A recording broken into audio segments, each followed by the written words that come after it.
Sarah was an oddball in her small town, living a reclusive life with a fascination for reading and gardening. The townspeople were uneasy around her, but couldn't quite put their finger on why. After her grandmother passed away, Sarah became even more isolated, spending most of her days alone. One day, a group of teenagers decided to explore the abandoned house on the edge of town, rumored to be haunted.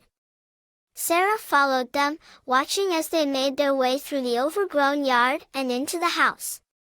The teenagers could feel her eyes on them, but were too excited to explore the house to turn back. As they made their way through the house, strange noises and shadowy figures appeared. Suddenly, a loud crash echoed through the house and the teenagers scattered in all directions. Sarah was still there, watching from the shadows, and listened with a sinister smile to the screams of the teenagers. The next day, the town discovered that the teenagers never made it out of the house. A search party was organized and their bodies were found scattered throughout the house. But Sarah was nowhere to be found.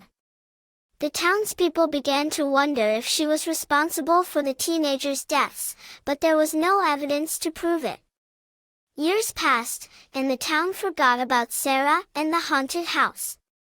But strange things continued to happen, with people disappearing without a trace and strange noises heard in the night. One day, a family moved into the abandoned house. They had no idea about the rumors of the haunted house or the teenagers' deaths. They were happy to have found an affordable house in a quiet town. But it wasn't long before they started experiencing strange things. Doors opened and closed on their own, and strange noises could be heard in the night. The family tried to ignore it, but they couldn't shake the feeling that they were being watched. One night, the father woke up to see his daughter standing at the foot of his bed.